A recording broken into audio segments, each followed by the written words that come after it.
Hello, everyone. Welcome to the Ladies of Sosa podcast. My name is Sarah. And my name is Christine. And today we have a very special episode. We have a very, very special guest that we're excited to present to you. Yes, we have Hassan Arouni. He was with the BBC for 30 years, and he has an impressive career dedicated to investigative reporting and storytelling with a keen focus on global affairs. Hassan Arouni has covered a wide array of significant events, providing insightful, in-depth analysis and on-the-ground reporting. His work often delves into socio-political issues, shedding light on nuanced narratives and untold stories. Known for his comprehensive reporting and compelling storytelling, Arouni stands as a respected figure in the realm of journalism, bringing critical global issues to the forefront of public awareness. So we are so honored to have you here. And you have produced and presented flagship BBC radio programs, including Focus on Africa, Network Africa, the Sunday program, and many others. Yeah, and as a journalist for 30 years, you also spent a lot of time in our country, South Sudan, interviewing some of our biggest political figures, such as John Garang, which we'll get into, but also the everyday citizen. You got to hear their experiences and their stories. And so we definitely want to dive in because I think that's something that is missing is our narrative, like us telling our own stories. And you were able to be a facilitator in that. So we're very grateful to have you. Yes. Thank you so much for being here today. Thank you very much. It's a big pleasure for me because I love South Sudan. I covered South Sudan extensively during my time with the BBC. I have some phenomenal recordings of a time I spent in South Sudan with the leaders in the run-up to the peace process, the peace accords that eventually led to South Sudan gaining independence. And I've always wanted to pass those recordings to somebody who would make good use of them. The technology has failed me a little bit. They were done on something called the mini disc. And the mini disc is like a small version of CDs. Yeah. And I really wanted to get some of those interviews out, especially with Dr. John Garang. But my mini disc has got stuck in the one machine I have. Yes. But I hope that through this will facilitate a way where I can eventually hand all of these to people like yourself, because I think they're worth being in the hands of South Sudanese. Yes. And don't worry, we will find a way to get those interviews off that mini disc because they are very important to the history of our country. And from Salva Kiir to, I think, John Garang. And you said that you weren't able to get Riek Machar, but you have so much important footage. So we're going to find a way to get that footage and then compile it and put something together so that people can enjoy it and kind of hear what they were thinking and talking about during that time period. Yeah. And I think that's a great way to kind of segue into the conversation. How did you find yourself in South Sudan? What was the story behind that? Okay, I'd reported because I worked on Focus on Africa and Network Africa, which were the BBC's flagship radio programs for Africa back then. I'd reported extensively on Southern Sudan, especially on the conflict, and so many interviews we did, many a times when the Antonovs, these were the Russian planes that the forces in Khartoum used to bomb villages and towns in South Sudan. So many, many times I'd reported on that. And eventually in 2004, I was in Kenya, training journalists, when I got an opportunity to go to Rumbek, which was where the administrative capital of Southern Sudan at the time was located. And at the time, they were launching the Nile Bank, the branch there, which was like this embryonic bank for Southern Sudan. I spent a few days there, came back to Nairobi, and not too long after that, I got an opportunity. This was in the time of the peace talks, around the time when you had the Naivasha protocols, the agreements that eventually led to the end of hostilities between North and South. I covered Naivasha. I remember there was a whole day in Naivasha in Kenya were so hungry till the night, Is waiting for an Naivasha agreement. also called the CPA, the Comprehensive Peace Agreement, or is that two different things? This was in the run-up to the CPA. Oh, okay. So they had Naivasha first, and then that eventually led to the CPA, the Comprehensive Peace Accords. And that was what officially ended the war. But by that time, really, fighting had stopped. Yeah. It was just the talks to determine what to do. And at the time, John Garang's vision was very much, if Khartoum offers us a good enough deal, we don't need to secede, but it depends on what they offer us and what our people are ready to accept. So I covered that really, really, and then just by chance, the South Sudanese authorities at the time, Southern Sudanese authorities, had another meeting. Now, this was after Naivasha. They wanted to sell the Naivasha agreement to the people of South Sudan. And they organized a trip for journalists from Eastern and Central Africa to go to South Sudan with them to Rumbek to cover the meetings they were having with local leaders across South Sudan. And I went. This was around the summer in 2004. And at the last minute, a Western journalist pulled out and I got offered the seat. And that gave me the ride of a lifetime. I spent 28 days in South Sudan, traveling from place to place daily by air, reporting on a wide range of issues in South Sudan, including talking to people like Dr. Garang, Salva Kiir as well, and many, many others that I'll tell you about in the course of this conversation. Yeah. And to touch on John Garang, just for people, our audience who may not be familiar, and even our younger audience, because he passed away in 2005, and I was maybe like 8 years old. So we were really, really young, Christine. And I don't know if you remember, but I don't remember the whole story, but I just know that my mom was devastated. Yeah, that was the first time that's the only time in my life I ever saw my father get emotional to this day, is when we found out that John Garang passed away in the plane crash. So yeah, I remember my will never aunties, forget it. seeing my aunties like on the floor. It was a devastating time for our country. Yes. And so for those of you who may not be familiar, John Garang was pretty much essentially one of our founding fathers of what is now considered South Sudan. He was the leader of the SPLM, which is the Sudan People's because at the time, they didn't see themselves as a secessionist movement. They saw themselves as Sudanese who wanted to liberate all of Sudan from what was being, what some would have described. Yes, exactly. Yeah. So they fought against a Arab domination of the country, and they wanted more so, to be recognized in Khartoum as yes, as equal partners. Yeah. Yeah, it was the Islamist government that was in Khartoum at that time.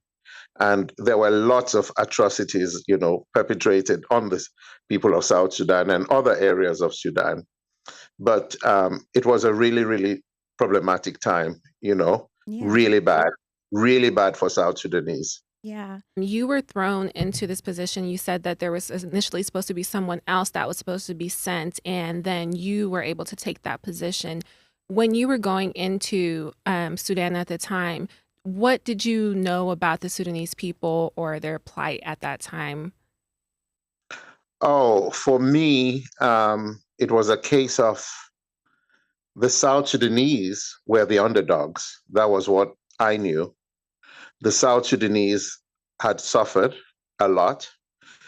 People in Darfur had suffered a lot from what was going on. And South Sudan, had been put in a position where I'd never seen a place so underdeveloped or undeveloped in all my travels in Africa.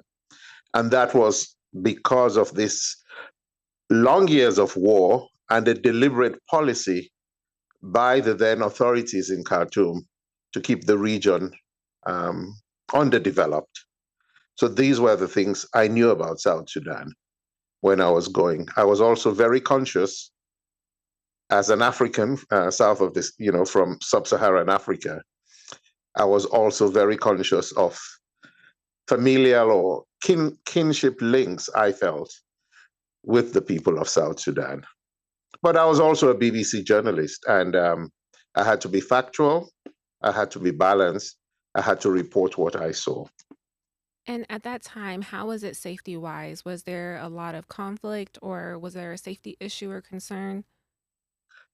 There were a lot of safety concerns. I think, saying this now for the first time, had I reported some of the things that happened, somebody would have got into trouble in terms of my management, but I really did want to tell the story of South Sudan. I remember one night in our travels when I was with the leadership as we were going round, I had a bit of a tummy bug, and we were sleeping in tents a lot of the time. And I woke up at night, I needed to use the loo. And I just figured out, there were the times when we were using those really basic mobile phones. And I just figured out, like a day or two before, how to use the flashlight on the phone. And I got up to go and use the toilet. And at some point, I just heard someone back out an order. And I was sharp and smart enough to just turn the spotlight on my face. And when I looked, I had a bayonet. You know what a bayonet is? It's like a sword.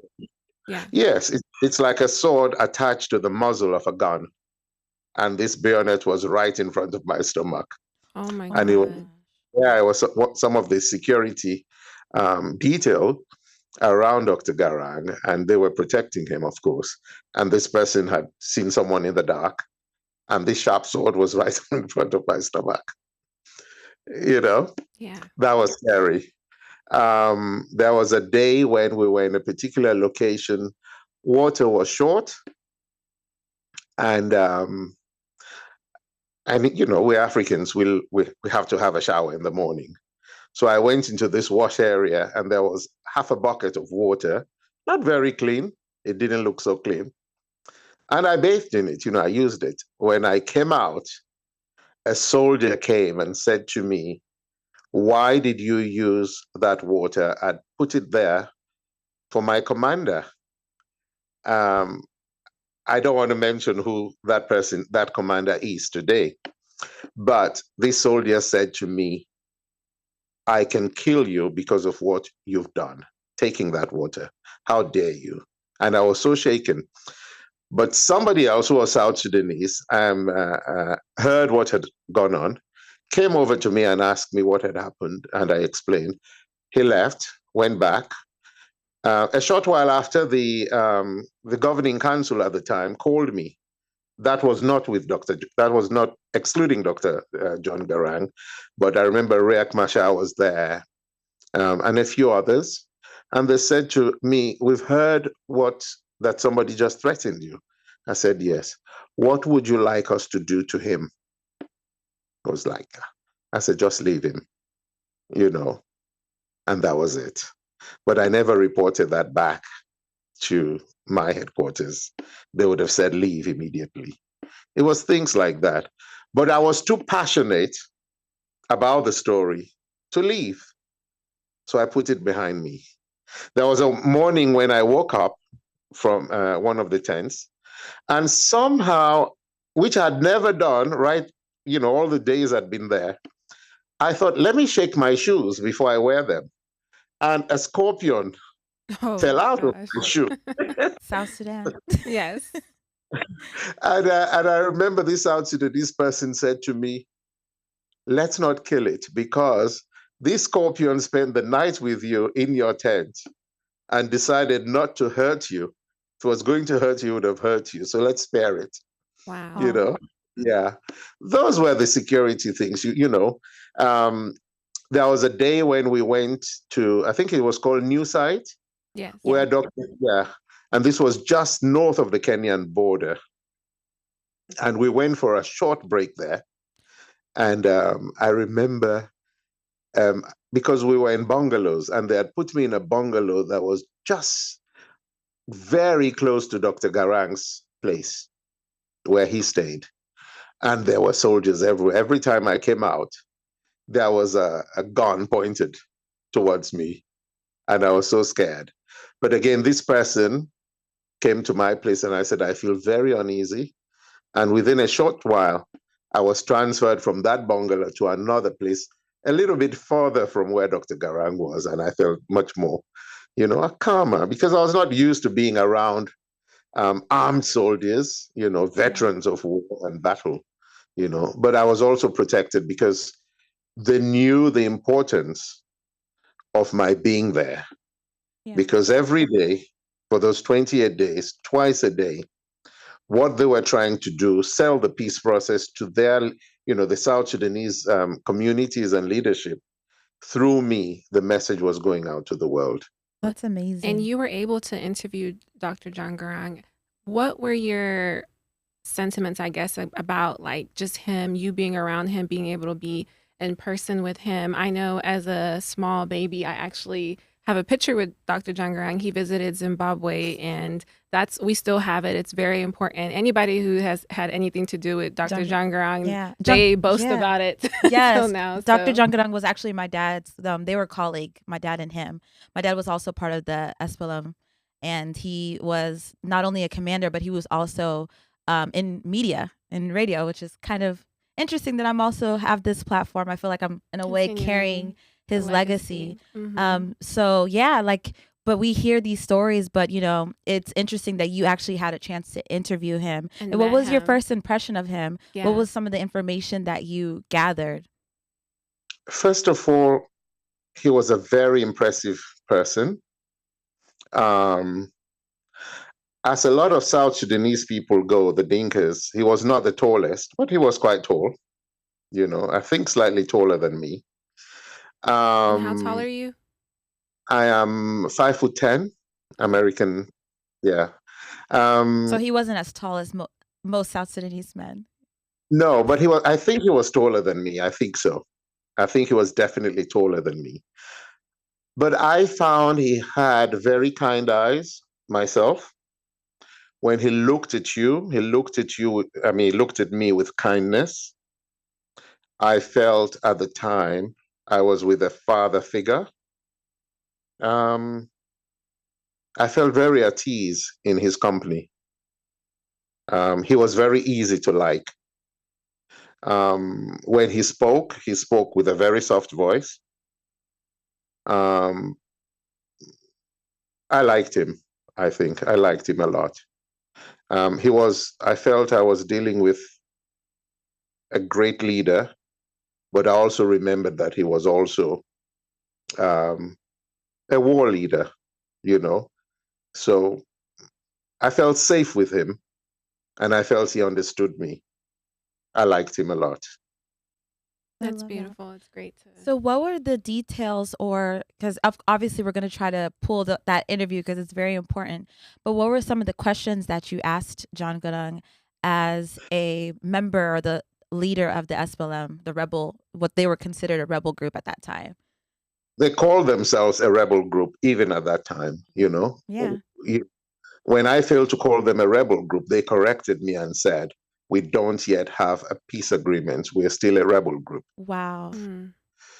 At the core of the interview was his desire for there to be a unified Sudan, with South Sudan being a core part and an equal member of this, what could have become a federation, treated equally.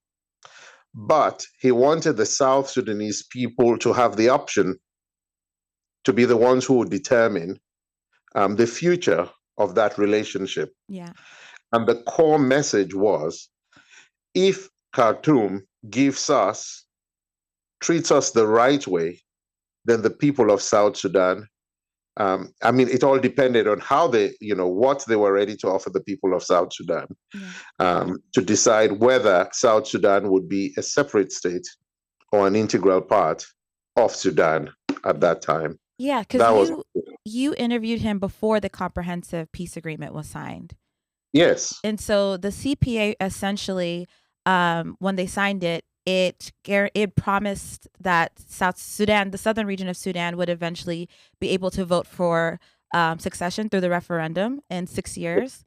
And then Yes. it also made John Garang not only the president of the Southern Autonomous Region, but it also made him the vice president in Khartoum under Omar al-Bashir. So he Indeed. was given some sort of representation in the Sudanese government. However, it wasn't long lived because he died 3 weeks after the CPA was signed.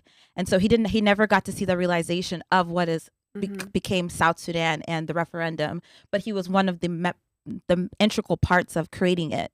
And so it's amazing that you got to interview him before it was signed, and that you got to understand or hear his mindset before we even came to the CPA and the peace agreements. And so when were you there when the CPA was signed? Were you in South Sudan? No, I had left at that time. Okay. But I very much was under the impression that he would have preferred a unitary state. Yes, that was his vision. Yes, if Khartoum played ball, that is, treated South Sudan or the southern Sudan areas as equal partners rather than what had obtained before. That was my impression. And what was, I guess, your first thoughts when you heard of what happened to him 21 days after that took place? You know, when you were even talking about him just now, I had goosebumps. I really felt emotional. I was devastated too. Because to meet Dr. Garang was to love him. You know, I felt very much I was in the presence of a visionary leader at that time. So I was devastated. I couldn't believe it. To this day, in my mind, I question how that accident could have happened. But and where we would be if it didn't happen as a country. And for the audience, just to let everyone know that he passed away in a helicopter crash in 2005, 3 weeks after the comprehensive peace agreement was signed. So there is a lot of, I guess you could say, controversy or questions as to what exactly happened. Was it natural? Was it based off an true accident? Or were there other factors moving? So, and we'll never know. And we just maybe one day the truth will out, but we don't know. Yeah. Right. So as far as his vision of creating or having a unified Sudan between both the northern region and the southern region, do you feel like that was realistic? Because in a sense, he was the president of the autonomous southern region, but also the vice president of Khartoum. And they may have conflicting goals, because a lot of South Sudanese they felt marginalized by the North. Mm-hmm. So they wanted to be a separate country. They wanted to have distinctions.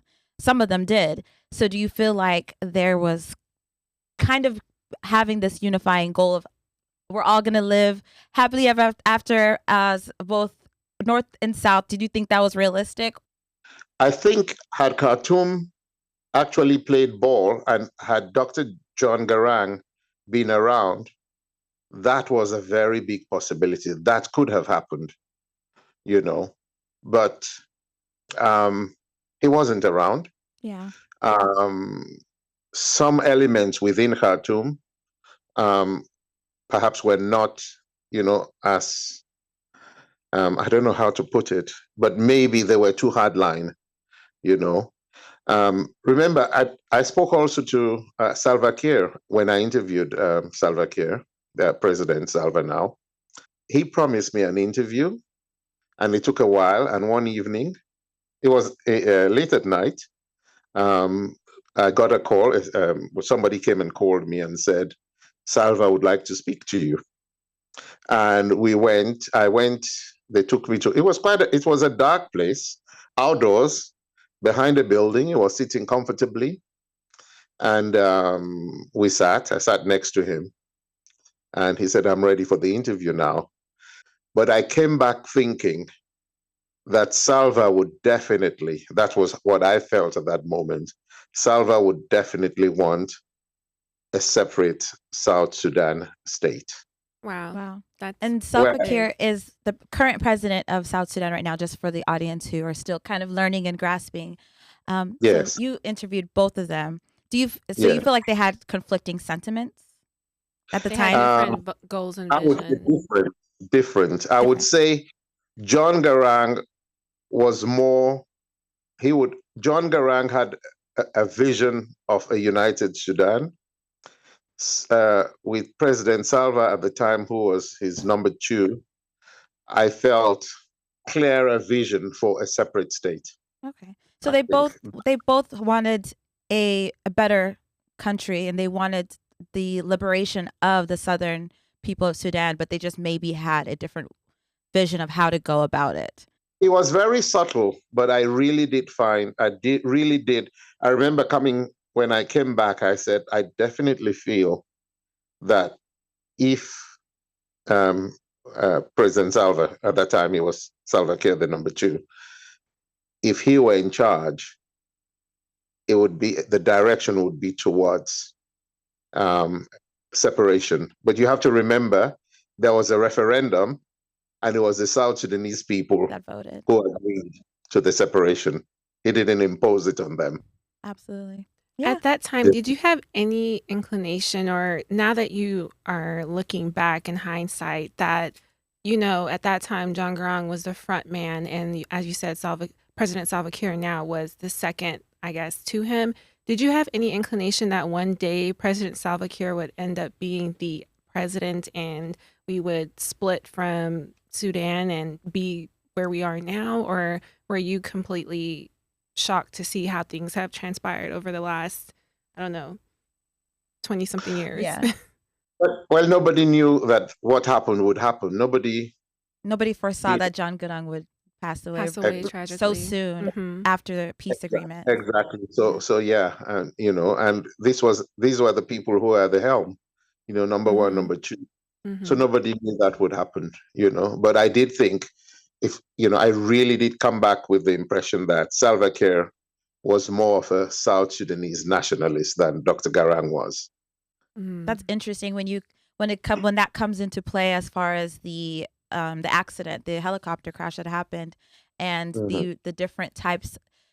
People had interest in South Sudan, in Sudan at the time, and if John Garang didn't want to separate, that could hurt the interest of certain, like the Western world, because didn't they have oil interests in the southern regions? South And Sudan, South Sudan had the majority of the oil yeah, in Sudan. There were many, many interests in South Sudan. yeah, and And he wasn't willing to give up control of that oil, even if with the CPA and everything. He wanted Southern Sudanese to have control of that, if I understand correctly. I remember an interview we did that was part of, we discussed that. And yes, it was, in his, vision, it was clearly South Sudanese oil, and South Sudan should benefit from it the most. Yeah. Yes. Yeah. But oil was not the only thing. South Yeah. Sudan is phenomenally wealthy, Yeah. on top of the soil. I remember we went to places where they would say to us, if you just threw a seed, it will sprout and grow. I think that, Wow. yeah. We're So very resource rich. Yeah. resource rich underneath, above the ground, natural resources, the envy of the region. And don't forget, there were also regional players with regional interests in South Sudan Yeah. and South Sudan's wealth, So it's not just about the West. Yeah. Right. Uh, Yeah. the neighbors all had a stake in South Sudan. Yeah. Yeah, just to shift gears a little bit, Mhm. I wanted to touch on the people that you interacted with and came across in our country, and just the impression that you got from them. And, I know that you traveled to various different parts of the country, and you came to meet people on the border with Uganda and Ethiopia. And I think you said something about how the different groups around the country differ based on where they're located. So I would love for you to kind of speak on the South Sudanese people. those were, when I went there, I found the South Sudanese to be some of the warmest people and amongst the most hospitable people I've ever met in Africa or in the world. I also found they had some of the richest cultures I've ever encountered. The food was amazing, you know.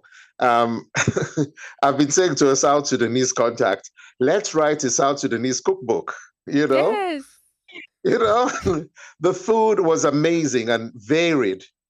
I remember when we went to the areas bordering Ethiopia, one particular place, and I don't remember the name, but I remember there was just a little stream, and when you crossed that stream, you were in Ethiopia. You know, on the other side was South Sudan. So there was not really any border. I met a young Ethiopian soldier gathering water in the stream. But there you ate Ethiopian food, Ethiopian stews, you know, injera. Then we went to the Azande area. That's closer to Congo, Central African Republic. Yeah. They ate the things like cassava leaves and palm oil, Yeah. you know, and yeah. It and really then, of speaks course, to the diversity of South Sudan. Yes. yes, very, very diverse. Wonderful. My mouth is watering just thinking about the food that I ate. Honestly, you know. And you What told were us some of your favorite dishes that you had? Well, I'm quite adventurous. I remember one particular place we went. They had done molokhia, Yes. Okay. which in America even the some would call. pronunciation. You really pronounced good. it perfectly. Well, I found in so many places, some of the foods were very similar to, I'm from Sierra Leone in West Africa. So cassava leaves is something we eat there as well. It's like a national dish. But we had greens. These greens, I think in places like America, oh, I've forgotten the name now, you know, but they cooked it with peanut butter. Is it You combo? had, Mula combo? I don't remember the name, but we just call that particular one. I've forgotten the name in the West, but we just, in Kenya, they call it, oh gosh, it's gone off my head. I remember after all this, you know. But you had peanut butter sauce. One of the most adventurous ones I tried, because I am adventurous, they're giving us so many different types of food. And this woman said, in this dish, we have, I think they were flying, are they the flying ants? Yes, it's called ngongo, I think. The insects, Okay. the fry. Yes. Yes. So there was a bowl, it looked black. Nobody else would try it. And I said, I'm going to have it. And I had it. And it reminded me, the taste reminded me of fried prawns Wow. from when I was. Yes, I am allergic to prawns now, but when I was a child, I wasn't, and that's what, you know, it brought to my mind, you know, the taste of prawns. Oh, my mouth is watering. We love it. We love that. And I love that we talked about food, because that's food is what brings us together as Yes. as just human beings. But in South Sudan, like every time people come over, we cook, you know, we make the staple dishes. Yes. So Yes. yeah. And the breads, you know, different types of bread, made from millet, sorghum, you know, not with flour. So, you know, all this unhealthy flour we talk about in the West and all, real nice African grains, healthy and very delicious too. Yeah. And I still remember, let's leave the food and the stews were very wonderful too, you know, but let's leave the grains, you know, and let me talk about alcohol. I went to this place in Rumbek at the time. It was a soldier who said, come on, let me show you my hotel. So he owned this little place where he rented rooms, and on the side, he made different and sold different types of gin. And again, I went and sipped. Some of the gins I tasted, locally brewed, they were like any nice gin, you know, like your things like tequila or some of the, Wow.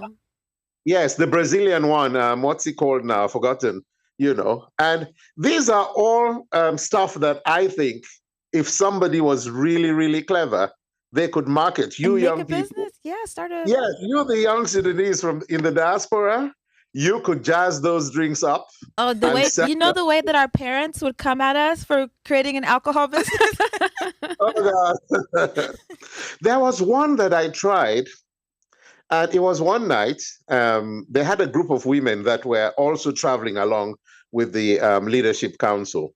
One lady was called Anne. She has a big position now somewhere, but I've forgotten what. But I remember they called me one night, come and join us. And I was there with Anne and other ladies. They had come from the diaspora, some of them. And there was somebody called Paganamum. Oh, yes. He was, I know him. yeah. And he was one of my favorite people that I met. He was such a nice man, you know. And they called me and they were all just sitting in a tukul somewhere. Ah, we've done a local brew.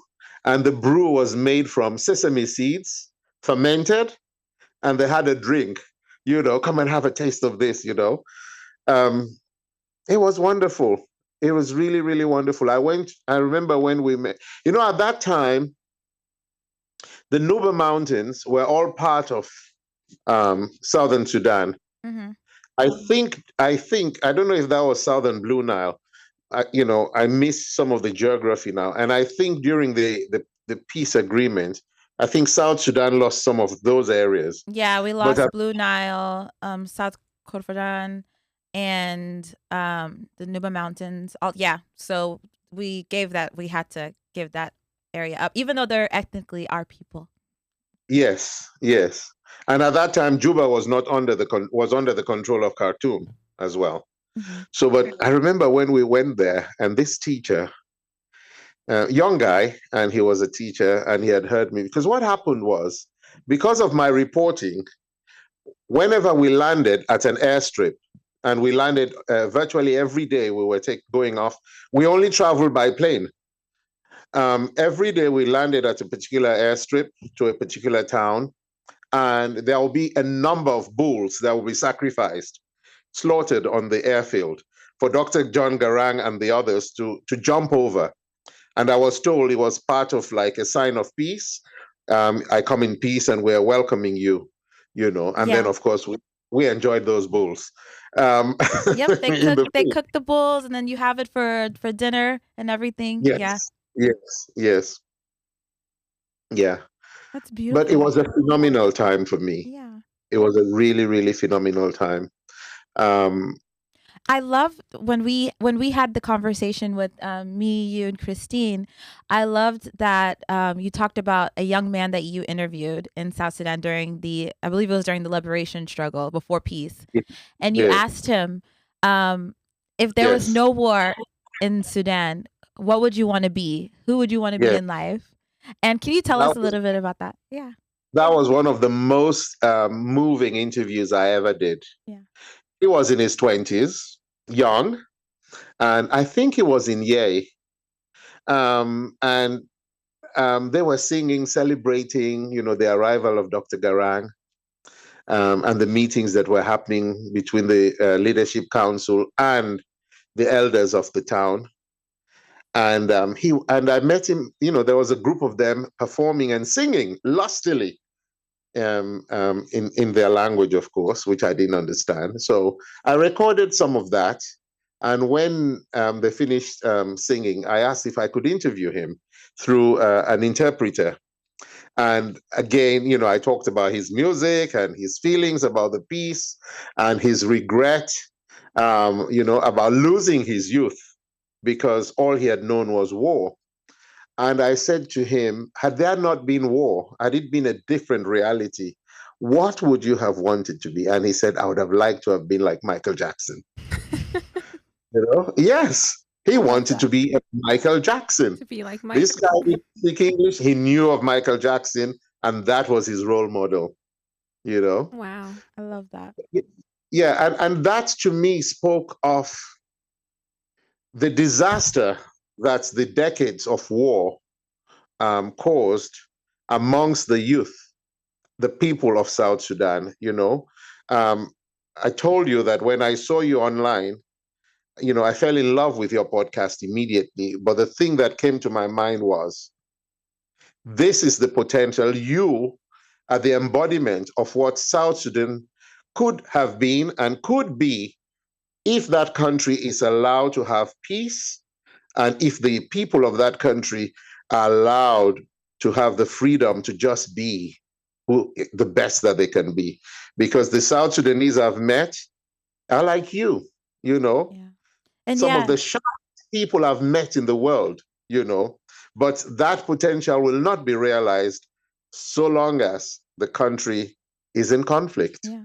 And I think that's so important that you said that, because we're in the diaspora and we don't take for granted that we have certain privileges that a lot of people who grew up in Sudan during the struggle, during the war, and still there was conflict not too long ago, and they were thrust into a war as young people, and we never got to experience that because we came as refugees. And it's just, we're grateful We're that one of the lucky ones. yeah, we're grateful that we're able to speak for us as South Sudanese and diaspora, but maybe even in the future give a voice to the ones back home, because they deserve to have a voice and be represented as well. And yeah, So, and we just are so grateful because everything you said about, I know South Sudanese people to be some of the most intellectual people that I've ever known. And like you said, those back home, they just don't have the opportunity to have access to resources to better themselves, to be able to put themselves together through education and other things that we have access to be able to build our country. So yeah, and we're thankful for your work and your time in South Sudan, and giving our people a voice during that time. Again, like I said, my dad was a part of the SPLM, the rebel group, as a commander, and also was one of the founders of, it was called SPLM Radio, where they kept everybody informed of what was going on during the struggle, the liberation struggle. And so, and tell them your dad's name for those that are listening yes, that might know. yeah, my dad, his name is Kiir Benjamin, George Kiir Benjamin. I know his name. You know I my know dad? I know his name, definitely. Yeah. Yeah. And I'm sure if you were to ask him about, is he alive? No, he passed away 2 years ago. My Yes. condolences. Thank Yeah, you. but Thank you. definitely I know his name. Yes. Yeah, and he would have known of me.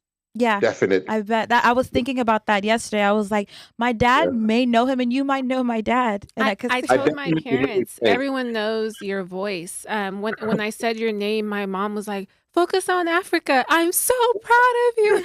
Yeah. So yes, everyone in our country is familiar with your voice. Yeah. So my dad was a freedom fighter. He was in media, informing people, giving a voice to the struggle, and Yeah. to the rebel leaders who wanted a better experience and a better country for people just as like ourselves. Right. And so, it's just full circle moment, because you were a journalist and you did what you did what we're trying to do. You gave our people 30 years a voice. ago. Yeah. Yes. Oh. Yeah.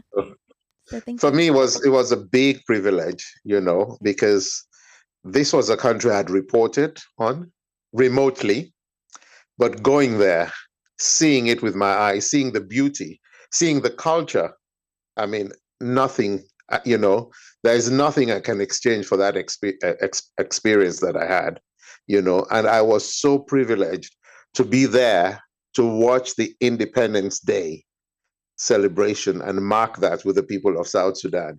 And I remember they had like a tower in the center of Juba, and this tower had lights that were counting down to Independence Day. And the night, going to midnight, I feel so privileged that I was one of the journalists standing there, counting down to 0 hour when South Sudan entered into Independence Day, capturing that, recording it and sending it out to the world. That was such a momentous time. It was such a celebratory time in our history. Very, very, very, very, but it was also scarier because there was a curfew. You were not supposed to be out, beyond a certain time. And I remember, I think it was a Sunday. We arrived in Juba on a Sunday, and you have to start reporting. And I went and interviewed There was a famous, it's the singer, the famous singer, the first big one you had. He's from America as well. The name has just gone off my head now. He did hip hop. Is it John Anyway. Frog? No, that's recent. Okay. But anyway, I remember we went to interview him. It was some kind of basketball pitch. We went to interview him.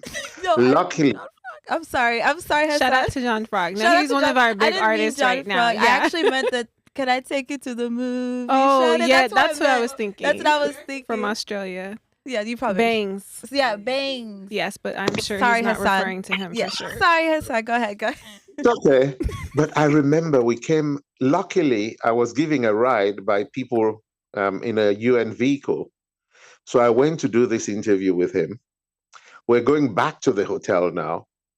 And suddenly the vehicle stopped. It was pitch dark. And out of nowhere, men just seemed to have risen from the ground. It just felt like they just appeared around us, surrounded us with guns. And that was when I knew of the power of the South Sudanese army, guerrilla war. They just suddenly appeared like this, guns all around. Why are you out this time? You UN people, luckily, the UN people, you should know that you shouldn't be out. And anyway, they talked to them nicely and they allowed us to get on our way, Yeah. Wow. And that was a scary moment. And I got very scared to go out at night after that. But I got in trouble a couple of times when I went to South Sudan because it's not America, so there's certain things that I didn't know, protocols that I didn't know. I remember we were at a meeting and there was important people at the meeting, and I went outside to take a phone call, and I was walking around, I walk in circles when I'm talking, so I was like going back and forth, and a security was like, "What are you doing? Why are you going back and forth? What's going on?" And I'm like, what are you talking? What do you mean? Like, I'm just on the phone. What's the problem? And my mom came immediately and was like, no, don't. You have to, the security purposes, you're on the phone. They see you walking back and forth. Yeah. They don't know what you're talking about. And, you look like you're not, you're not a citizen here. You're dressed American, so I had to really understand the concept, like how things operate in South Sudan. So it's a learning experience. Yeah, if you come from the diaspora like you and you've grown abroad, it's a different culture. Yeah. And you have to have a lot of humility as well, for your own safety. Absolutely. Yeah, you have to be able to say, okay, like you're still learning and just back down. And that's something that my mom told me, like, don't even go back and forth. Just say, okay, sorry. And then, because that's just how things are. Yeah. Yeah. And they don't do it out of bad intentions. There's a lot of heightened security concerns. Yeah. It's security. Exactly. When I went on that trip, I remember this person approached me as a journalist in Nairobi, and then it kept popping up in Naivasha and other places. And we were on the same plane that went to Rumbek. And for all intents and purposes, he was a journalist. But this was the person who, anytime I had a difficulty, if he knew of it, he disappeared. Before he came back, the difficulty was solved. And I started thinking, I think he's the person who's been attached to me to make sure, I don't do anything untoward. Yeah. And then when Dr. John Garang died, a colleague of mine who knew him in Nairobi, this man in Nairobi, this particular person, who had said he was a journalist, at Dr. John Garang's funeral, this person was actually a captain in the army, and he was ADC to somebody very, very senior in government in South Sudan. So I still remember that you never knew who was an undercover agent. Yeah. It was a very, very, very sophisticated operation, my love for South Sudan allowed me to overlook quite a few things, because when I met the people of South Sudan, it was a different ballgame altogether. Yeah. But then you always have to remember, because of the years of war, the young people, especially the men, were highly militarized. Yeah. and that is a legacy of the war Absolutely. that And has to be addressed. And there's so much trauma that is also inflicted that Yes. unresolved. There's not any. I don't think that there's any mental health facilities right now in Even South for Sudan. people that came over Yeah. who escaped and were able to come as Exactly. refugees, there's a lot of trauma. There's a lot of trauma that still needs to be unpacked. So hopefully we'll do an episode on that as well and start that conversation. But thank you so much, Hassan, for your time. And thank you for everything you've done for South Sudanese people, your love for our people. We feel it shining through. And for you to cover our stories, South Sudan is honestly overlooked a lot of the times. As you said, we are the underdogs. And that's the main reason why we've created this platform. So to have you is a great honor and privilege. The pleasure, the privilege, the honor, all mine, and I have nothing but good wishes for you and for the people of South Sudan. I always pray that God bless South Sudan. We have some people here at the studio and they're blowing you kisses. Yes, and, we're so other South Sudanese people. Yes, we love you. Love we appreciate all of them. Love to South Sudan, and we pray for peace. We pray for unity. We pray for progress in South Sudan. Amen. Thank you so much. Thank you. And how can people find you? Yes. I know you're retired now. So what are you doing with your time these days? I don't know what I want to do with myself. That's the Well, maybe we'll have you again in the future. Yes. I know you're going to Sierra Leone soon, but whenever you get back to London. I would love to anytime. I've been doing a lot of fashion. Okay. Oh, nice. You're a big Pan-Africanist. We did an episode on that. So maybe in the future we'll have you on the panel to speak on that. Absolutely. And you also are passionate about the women's experience in South Sudan and what they went through. So we definitely need to have you back to talk about that as a ladies of Sosa. Yes, because you were a legend. Yes. Your career speaks for itself. So to have you, like I said, is a great privilege. Thank you. And we definitely need to talk about the women because so many women were sidelined, Absolutely. And to this day, women have not had the true potential realized, or their sacrifices have not been recognized enough, and I think we need to be talking about that because South Sudan, men and women are great, and together they will do great things for that country. Yeah. Amen. Inshallah. Again, thank you, Hassan. Everybody give him a round of applause. Thank you so much.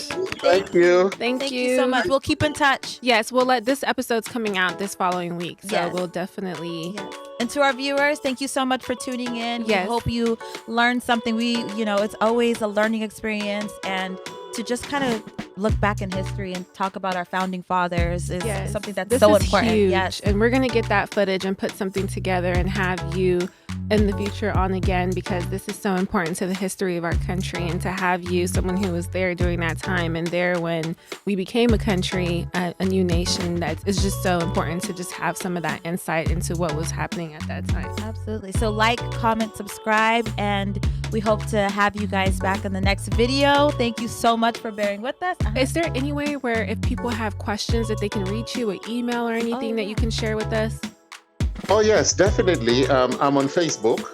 It's just Hassan Arouni. That's Hassan, Hassan Arouni. You will find me there. I'm also on Instagram at Hassan Arouni. Yeah, amazing. And I'm happy to talk to people anytime. Awesome. Yeah. And if you do look me up on Instagram, feel free to share the address as well. Yes, for sure. We follow you. So we will make sure we put your handles and everything on the screen for everybody. Perfect. All right. Thank you so much. Good night from London. I know it's late in London right now. Yes, thank you for staying up to do this with us. And I'm happy to do this. Thank you. Thank you. All right. Bye.